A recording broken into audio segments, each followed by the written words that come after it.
Assalamualaikum warahmatullahi wabarakatuh. Selamat pagi anak-anak. Kita berjumpa lagi dalam pembelajaran bahasa Indonesia. Bagaimana kabar kalian? Semoga sehat selalu. Ikuti protokol kesehatan, jaga jarak, selalu cuci tangan dan pakai masker ya. Baiklah anak-anak, sebelum kita mulai belajar, marilah kita berdoa dulu. Berdoa mulai. Doa sebelum belajar. Bismillahirrohmanirrohim.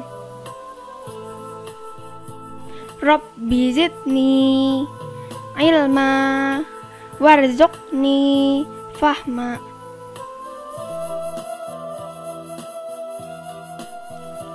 Artinya, ya Allah, tambahkanlah aku ilmu dan berilah aku rezeki akan kepahaman. Selesai. Anak-anak yang Bapak cintai, pada pertemuan kali ini kita akan membahas materi masih berkaitan dengan cerita fantasi. Adapun KD yang ingin dicapai nomor 3.4, menelaah struktur dan kebahasaan cerita fantasi yang dibaca dan atau didengar. Adapun tujuan pembelajaran yang diharapkan bisa dicapai setelah kalian mengikuti video pembelajaran ini adalah: 1. Kalian diharapkan dapat menentukan struktur cerita fantasi yang dibaca. 2. Dapat menentukan ciri kebahasaan cerita fantasi yang dibaca. Baiklah anak-anak, kita mulai saja. Struktur cerita fantasi ada 3 bagian. 1. Orientasi. 2. Komplikasi. 3. Resolusi. 1. Orientasi berisi pengenalan tokoh dan watak, latar cerita, dan sedikit alur cerita. Ulangi, orientasi berisi pengenalan tokoh dan latar cerita. 2. Komplikasi berisi munculnya masalah hingga masalah itu memuncak atau klimaks. 3. Resolusi berisi penyelesaian masalah yang terjadi. Untuk lebih jelasnya, silakan kalian pelajari buku paket halaman 60 sampai 62. Di sana ada contoh struktur cerita fantasi yang berjudul Belajar dengan Gajah Mada. Jadi secara umumnya struktur cerita fantasi itu: 1. Berisi orientasi yang merupakan bagian pembukaan cerita, pendahuluan cerita. 2. Komplikasi merupakan batang tubuh cerita, ini bagian yang paling banyak.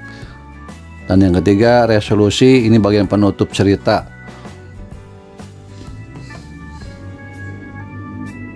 Anak-anak yang Bapak cintai, kita lanjutkan saja ke materi berikutnya, yaitu tentang ciri kebahasaan cerita fantasi. Ini juga bisa kalian pelajari di buku paket Bahasa Indonesia kelas 7 halaman 68 sampai 69. Ciri kebahasaan cerita fantasi: 1. Menggunakan kata ganti dan nama orang sebagai sudut pandang penceritaan. 2. Menggunakan kata yang mencerap atau menggapai panca indera untuk menggambarkan latar, baik latar tempat, latar waktu maupun latar suasana. 3. Menggunakan kata sambung penanda urutan waktu. 4. Menggunakan kata atau ungkapan keterkejutan. 5. Menggunakan dialog atau kalimat langsung.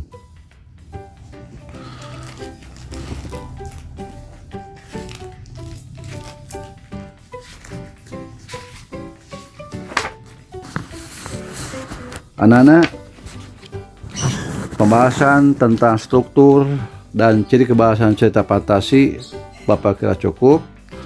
Namun agar kalian lebih paham lagi, silahkan pelajari buku paket seperti yang tadi Bapak ungkapkan. Anak-anak, sebelum mengakhiri pembelajaran hari ini, nanti di akhir video pembelajaran ini ada LKS. LKS ada 2 bagian. Bagian pertama berkaitan dengan latihan menentukan struktur cerita fantasi. Kemudian bagian 2 latihan yang ada kaitannya dengan ciri kebahasaan cerita fantasi. Bagian 2 itu hanya menjodohkan saja.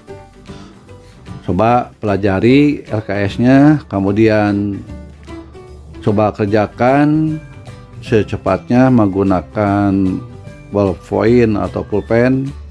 Kemudian tulisannya Bapak harapkan mudah dibaca. Jika sudah selesai dikerjakan, silakan dipoto lalu kirimkan ke Bapak atau Ibu guru bahasa Indonesia kalian melalui WA Japri. Bapak tunggu, Ibu guru tunggu secepatnya. Jangan ditunda-tunda ya.